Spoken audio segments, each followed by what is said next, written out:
여러분 안녕하세요. 제가 예전에 엄윤 선생님께서 쓰신 하지 마라 외과 의사 책을 굉장히 재미있게 읽어서 한번 리뷰를 해드린 적이 있는데요.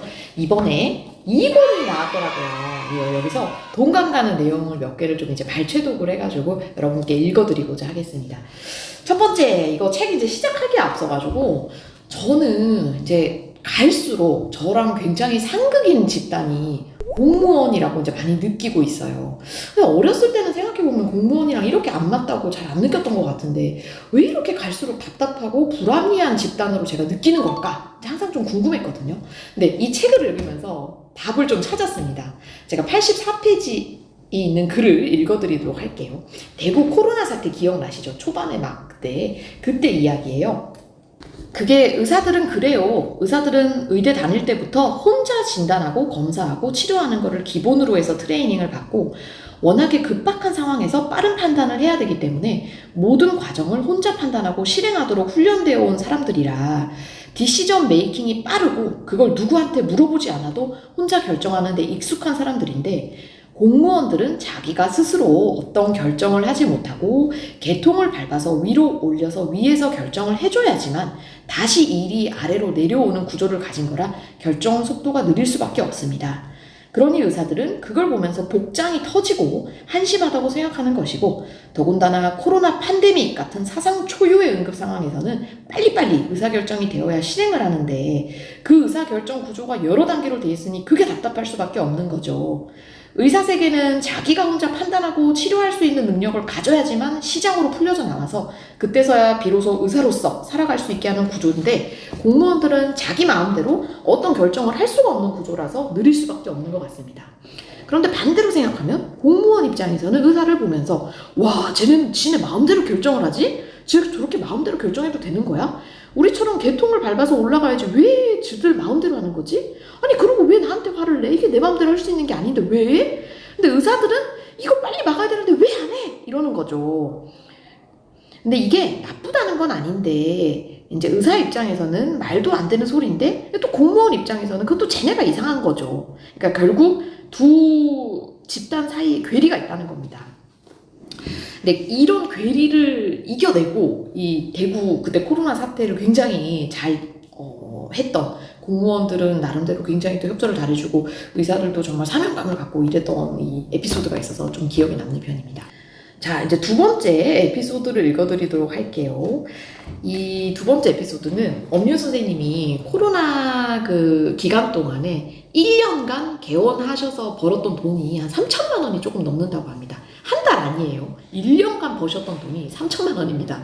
그리고 월급을 아예 집에다 가져다 주지 못한 날도 꽤 많았나 봐요. 근데 어느 날 케이블을 틀었는데 목동 엄마 따라잡기라는 프로그램이 있었고 이제 고등학교 자녀를 둔 엄마가 자기 자녀가 왜 의사가 되어야 하는지를 막 이야기를 하는 프로그램이었나 봐요. 125페이지에 있는 글을 좀 읽어드릴게요. 사회자가 아니 뭐 의사들이나 아니면 그 다른 전문직들이나 아니면 대기업들이나 별로 연봉 차이가 없는데요? 이렇게 사회자가 얘기를 하니까 목동 엄마가 아유 그거는 대학병원이라서 그래요. 개원했을 때는 수입이 비교가 안 돼. 그래서 이제 엄윤 선생님이 화가 조금씩 나기 시작하고요.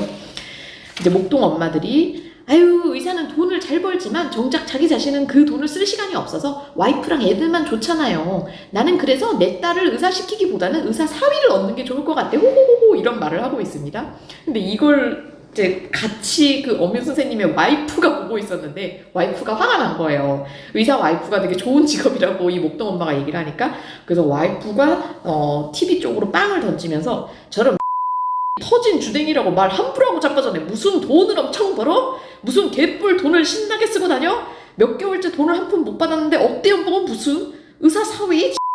이러면서 이제 여기 선생님이 많이 좀 화가 나신 것 같아요. 와이프분이. 그래서 아주 잘 달래는 환경이 나옵니다. 아유 참 되게 우픈 에피소드죠. 네, 세 번째 에피소드는 저 이거 읽다가 진짜 웃었는데 비슷한 환자분들이 좀 많아서 설명을 드리도록 할게요. 30세 남자분이고 한 6개월 넘게 전부터 시작된 항문 출혈이랑 통증을 주소로 왔어요. 근데 이제 검진을 해보니까 만성치열이었고, 만성치열은 수술 아니면 사실 정답이 없는 병이거든요. 이건 뭐 약으로 해결할 수 있거나 아니면 뭐 좌욕한다고 되는 병이 아닙니다. 그래서 선생님이 이제 수술을 하자라고 얘기를 했는데 이 환자분은 이미 답정너예요. 자기가 하고 싶은 치료가 정해져 있다는 거예요. 그래서 수술 얘기를 했는데 거기서부터 끊임없는 질문을 하기 시작합니다. 네, 환자분 만성치열이라 수술하셔야겠네요. 수술요? 수술하면 피가 안 나올까요? 그러라고 수술하는 거죠. 그래야 병 볼 때 아픈 것도 좋아지고. 수술하면 안 아파요? 그럼 일단 약부터 먹어보고 수술은 나중에 생각할게요. 아니 무슨 약을 먹어요? 치열 약이요. 치열은 약이 없고 수술을 해야 되는 병이에요. 그래도 약을 어떻게 좀 없습니다. 그리고 이제 다시 환자가 좀 이제 꿈틀꿈틀하다 진료실 밖으로 나가요. 나가다가 다시 들어와요. 뭐 하나 질문해도 돼요? 이거 대장암은 아닌가요? 아니에요. 대장내시경 작년에 받으셨고 괜찮으셨잖아요. 그 의사가 오진했을 확률은 없나요? 없습니다. 환자 다시 나가요. 다시 진료실로 들어와요. 뭐 하나만 더 질문해도 돼요? 이거 좌욕하면 좋아지거나 그러진 않아요? 주변 사람들이 좌욕하면 좋다고 하던데? 그래서 항문은 웬만하면 수술 안 하는 게 좋다고 하던데? 수술해야 낫는 병입니다. 환자분이 다시 나가요. 다시 환자분이 문 열고 들어와요. 원장님, 주변 사람들이 운동하면 좋아진다고 케겔 운동을 한번 해보라는데 운동하면 좋아지는 거 아니에요? 환자분, 케겔 운동하게 되면 만성치열은 더 찢어져서 악화됩니다. 환자가 다시 나가요. 그리고 이제 의사도 좀 힘들어서 중간에 담배를 피우러 나갑니다. 근데 담배 피우는데 환자가 다시 따라와요. 이거 음식은 뭐를 더 먹어야 돼요? 야채 같은 거 먹고 그러면 좋아지지 않나요? 음식과 관련 없고 수술을 하셔야 됩니다. 그러고 다시 이제 환자가 돌아갔어요. 그래서 건강염려증이 좀 심한 환자였나 보다 생각하고 있는데 그날 오후에 다시 병원으로 전화가 빗발칩니다. 선생님, 아까 그 말 많던 치열 환자분 또 전화 오셨어요. 저 대장암 아닌 거 확실한 거죠? 정말 음식으로 안 되는 건가요? 약을 어떻게든 안 될까요? 옆집 A씨는 약을 먹고 좋아졌다는데요? 와, 저 진짜 이거 읽으면서 너무 막 고구마 10개를 먹은 것처럼 너무 힘들었는데 생각보다 이런 환자분들이 좀 많습니다. 그러니까 자기가 이미 하고 싶은 치료가 정해져 있어요. 근데 의학적으로 그게 아니면 아니라고 얘기를 해야 되잖아요. 그럼 좀 믿어야 되는데 자꾸 이렇게 유도질문, 어떻게든 내가 원하는 답으로 나올 수 있도록. 아무튼 이런 환자분 한 번 겪고 나면 정말 정신이 다 털릴 것 같을 때가 있습니다. 자, 네 번째 에피소드는 그 엄윤 선생님의 형님이 공무원 집안인 것 같아요. 근데 이 형님은 막 1년간 외국으로 연수도 가고 굉장히 평온하게 사는데 의사는 돈을 잘 번다 이런 프레임이 있어서 동생이 고생하는 거를 보면서도 자기 자식은 의사를 어떻게든 만들고 싶어 합니다. 그래서 엄윤 선생님이 자기 조카는 의사를 안 만들고 싶어서 외과나 바이탈과는 다 굉장히 상태가 안 좋다 이렇게 얘기를 했어요. 그랬더니 그 형님이 하시는 말이 야, 그러면 개원을 하지 말고 교수를 할 걸 그러시겠어 이렇게 얘기를 합니다. 와, 여러분 정말 개원보다 교수가 좋냐? 저는 잘 모르겠어요. 이게 이제 저희도 교수가 여러 가지가 있는데 전임 교수가 있고 이제 임상 교수가 있거든요. 임상 교수는 의과대학 소속이 아니라 병원 소속인 거예요. 그러니까 병원과 계약을 1년, 2년마다 계속 이제 하는 거라서 어떻게 보면은 이건 이제 뭐 평생 직장이 아니라 그냥 갱신으로 계속 사는 거고요. 거기다가 교수라는 직분이 있으니까 진료 로딩도 엄청 많고 그 다음에 개원과에서는 하지 않아도 되는 연구 로딩도 굉장히 많고 전공이 부족할 때는 당직 로딩도 다 이제 교수한테도 올라오거든요. 거기다 플러스 페이가 상대적으로 낮아요. 그런 거 고려하면 정말 이 형님이 얘기한 것처럼 개원이보다 과연 교수가 더 좋은 직종인가? 저는 참 의문입니다. 근데 일반인들이 이거에 대한 이해가 거의 없는 것 같아요. 그래서 아무튼 요새 친구들이 중요시 여기는 삶의 질과는 뭐 개원이든 특히 교수직이든 이건 굉장히 거리가 먼 직업이고요. 삶의 질 따졌다가는 그냥 욕을 먹거나 아니면 환자 상태가 안 좋아지기 딱 좋은 직업이 바로 저희입니다. 네, 다음은 이제 심평원 이야기가 또 나옵니다. 이 심평원은 저도 참 할 말이 많고, 이 엄윤 선생님이 그 책 1권에서 심평원 욕을 진짜 신나게 굉장히 쓰셨는데, 제도적으로 좀 문제가 있어요, 우리나라. 자, 여러분, 일단 제가 쉽게 설명드릴게요. 그 요새 우리 날씨 덥잖아요. 냉면집 가서 물냉면 2개를 시킬게요. 그리고 주인한테 아유, 물냉면 같은 거 2개 시켰으니까 두 번째 물냉면은 30% 할인해주세요. 라고 얘기를 하면 주인이 미친놈 쳐다보듯이 쳐다보지 않을까요? 근데 이게 우리나라는 발생을 하고 있습니다. 같은 종류의 시술을 여러 번 하게 되면 예를 들어서 뭐 용종을 6, 7개 뗀다든지 아니면 지금 얘기 드릴 이제 뭐 지방종을 한꺼번에 여러 개 떼게 되면은 당연히 곱하기 10개를 뗐으면 10을 곱하기 10을 해서 줘야 되고 5개를 뗐으면 곱하기 5를 해서 줘야 되잖아요. 그게 아니고 첫 번째 거는 100%를 주는데 두 번째 거는 40%를 떼고 줍니다. 같은 거를 했으니까 어차피 두 번째 거는 그냥 싸게 하라는 거예요. 박리담회로. 근데 그것도 개수 제한이 있어요. 하루에 몇 개 이상 하게 되면은 돈을 안 해줍니다. 그럼 환자 컴플레인이 생기면 어떡할 거냐? 그럼 본인이 알아서 의사가 해결을 하라는 입장이에요. 국가는.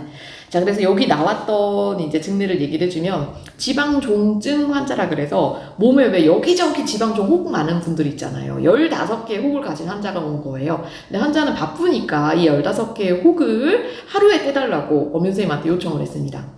근데 엄연 선생님은 사실은 삭감을 안 당하려면 하루에 하나씩 떼서 15번을 떼야 제일 이득인데 너무 환자 입장에서 힘들잖아요. 그래서 대부분의 개원의 선생님들은 자기가 손해볼 거를 감안을 하고 그냥 여러 개를 해주시는 편입니다. 여러분, 제가 손해라고 얘기를 한 거는 돈을 못 받는 정도가 아니라 진짜 말 그대로 마이너스를 얘기를 해요. 왜냐면 시술할 때마다 들어가게 되는 뭐 재료비라든지 아니면 시술비가 있잖아요. 그거를 아예 못 받기 때문에 이런 뭐 지방통증 환자를 많이 진료를 보면 돈을 그냥 제로가 아니고 그냥 오히려 정말 병원 수입이 떨어지는 그걸로 생각을 해주시면 됩니다. 그러니까 억지로 그 개원의 특히 바이탈과 선생님들한테 가서 이게 보험이 안 된다고 하는데 그냥 뭐 인정사정상 해주세요 이렇게 요구하지 마세요. 진짜 손해보는 분들이에요. 그리고 이런 이 환자가 그래서 심평원 제도에 대해서 엄윤 선생님이 차근차근 설명을 해주니까 환자가 이제 이렇게 얘기합니다. 아니 그러면 손해보시는 비용에 대해서 제가 돈을 낼게요. 환자분 불법입니다. 이건 환자분한테 받게 되면 불법이고, 아니 제가 제 돈을 낸다니까요. 그래도 불법입니다. 네, 저희 그렇게 돼 있고요. 이런 이제 저희의 훌륭한 의료 제도 때문에 아주 좋은 의료, 세계에서 가장 좋은 의료 접근성을 자랑을 하고 있고요. 대학병원에서 한두 시간 기다려야 된다고 여러분 지금 욕하셨죠? 대학병원 한두 시간 기다리는 거는 기다리는 축에도 끼지 못합니다. 전 세계적으로 가게 되면은 대학병원 특히 전문의 진료를 보게 되는데 한 달 넘게 걸리는 게 지금 현실이고요. 두 번째는 세계 어디를 가든 특히 바이탈과의 경우에는 실력이 떨어지지 않는 의사들입니다.